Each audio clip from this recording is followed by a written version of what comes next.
15 বছর বাংলাদেশ আওয়ামী লীগের মধ্যে যারা দুর্নীতি করেছেন, লুটপাট করেছেন, সেই সকল সচিব, প্রশাসনের কর্মকর্তা, পুলিশ বা আরও বিভিন্ন সেক্টরে যে সকল বড় বড় রাঘব বোয়াল যারা পেট পুরাই ফেলছিলেন, আপনারা টাকা পয়সা ফুইলা ফাইপা এর নামে সের নামে বউ শালি দুলাবাই, হ্যাঁ, যে যার নামে পারছেন, যে অবৈধ সম্পত্তি জোড়াইছেন, কাঁচা টাকাগুলা আপনারা কিন্তু শেষ।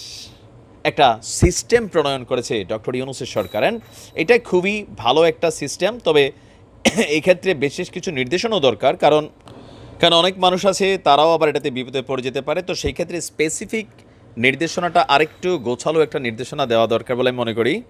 তো এখন সরকারের প্রথম যে সিদ্ধান্ত, এটা অর্থনৈতিক বিভাগের উপর দিয়ে আসছে, খুবই গুরুত্বপূর্ণ। গতকালকে থেকে বাংলাদেশ ব্যাংকের একটা প্রজ্ঞাপন আপনারা দেখছেন যে 1 লক্ষ টাকার বেশি আপনি কোনো টাকা তুলতে পারবেন না। এটার শুরুয়াতটা দেখেন। গতকালকে ব্যাংক খোলার পরেই ইসলামী ব্যাংক তাদের একটি প্রতিষ্ঠানের 548 কোটি টাকা তোলার একটা চেক প্রত্যাখ্যান করেছে। তার মানে দুর্নীতিবাজ যারা আছেন, সরকারি কর্মকর্তা, রাজনীতিবিদরা, চলমান পরিবর্তিত পরিস্থিতিতে ব্যাংক থেকে যেন কেউ অর্থ সরাইতে না পারে অথবা অর্থ পাচার করতে না পারে, এজন্য সন্দেহজনক যে কোনো লেনদেন হলেই সঙ্গে সঙ্গে ব্যবস্থা নেওয়ার ঘোষণা দেওয়া হয়েছে। পরিচিত বা স্বজনপ্রীতি করে যদি কেউ ছাড় দেয়, তাদের বিরুদ্ধে কঠিন ব্যবস্থা নেওয়া হবে বলে ঘোষণা এসেছে। আর এই বিষয়টা মনিটরিং করছে বাংলাদেশ ফিনান্সিয়াল ইন্টেলিজেন্স ইউনিট। এটা সবসময় ছিল, তবে কাজ করছে কম আর কি, এবার কাজ করতে হচ্ছে। গতকালকে দেশের সব রাষ্ট্রায়ত্ত ও বেসরকারি ব্যাংকগুলোর চিফ অ্যান্টি মানি লন্ডারিং অফিসারদের সাথে বৈঠক করেছে এই সংস্থাটি। আর এরপর এই মেসেজটা দেওয়া হয়েছে সারা বাংলাদেশের সকল ব্যাংকে।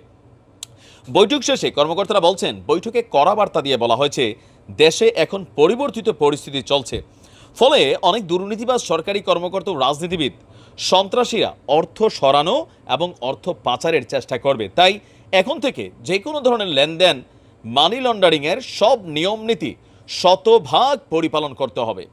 যদি কোনো ব্যক্তির কোনো লেনদেন সন্দেহজনক বলে মনে হয়, তাহলে জানাতে হবে। কোনো প্রকার পরিচিতি বা স্বজনপ্রীতি করে ছাড় দিলে সেই কর্মকর্তার বিরুদ্ধেই ব্যবস্থা নেওয়া হবে।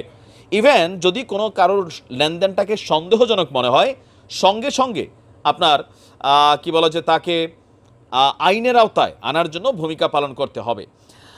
আমরা যদি দেখি এখানে নানান ধরনের গতকালকের বৈঠক শেষে অনেক ধরনের অ্যাক্টিভিটিস সামনে আসছে, তবে এটাতে অনেকে একটু বিপদেও আছেন। যেমন ধরেন যারা ব্যবসায়ী মানুষ আছেন তাদের, বা যারা বিভিন্ন বিশেষ করে ব্যবসায়ীরাই এটার মধ্যে একটু ঝামেলায় পড়তে যাচ্ছে, যেহেতু এক একজন ব্যবসায়ীর এক একদিন 5 লাখ, 10 লাখ, 50 লাখ, 1 কোটি, 2 কোটি টাকারও কাজ লাগে।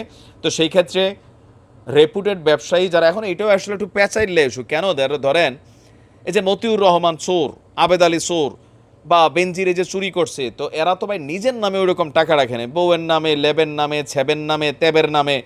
ব্যাংক আসলে মানে কয়জনের সন্দেহ করবে, বা তাদের ডাটাগুলো তো আর ওইভাবে কানেক্টেড না, সো এটাকে ফাইন্ড আউট করাটা কিছুটা কষ্টকর। তবে এই সিদ্ধান্তটা একটু কষ্টকর আমাদের জন্য হলেও, বাট এটার রেজাল্টটা খুব খারাপ হবে না।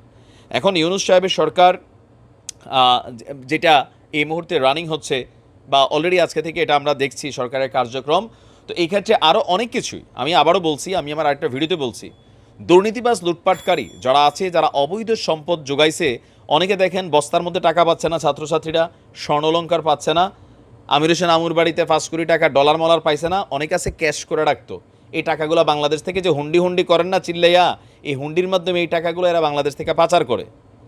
তো এগুলা হয়তো অনেকে পাচার করছে, বাকিগুলো যেন পাচার করতে না পারে, ইউনূস সাহেবের নির্দেশে আমাদের যেই ডিপার্টমেন্টগুলো তারা এই কাজটা করবে। আর পাশাপাশি আমরা মনে করি জনগণ এদের যে জায়গা জমি বাড়ি কোম্পানি প্রপার্টি, এগুলাকে সিজ করতে হবে রাষ্ট্রের, কইরা এগুলাকে জনগণের সম্পত্তি হিসাবে ঘোষণা করা, রাষ্ট্র নিজের দখলে নেওয়া, সেগুলোর মালিকানা হবে, সেখানে যারা কর্মচারী আছে তারা কর্ম করবে।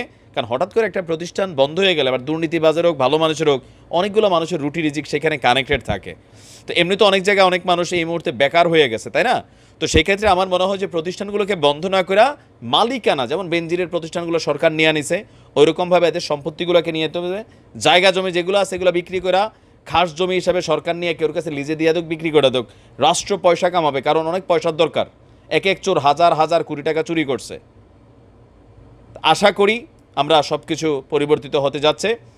বিশেষ করে ইসলামিক ব্যাংক এস আলমে নিয়োগকৃত 2017 থেকে যারা আছে সবাই বাদ দিয়া নতুন একটা ফর্মুলা আসতে যাচ্ছে, হারানো সেই গৌরব হয়তোবা ফিরে পেতে পারে। তো ধন্যবাদ ইউনূস সাহেবকে তার এমন কঠোর সিদ্ধান্তের জন্য। ভালো থাকুন।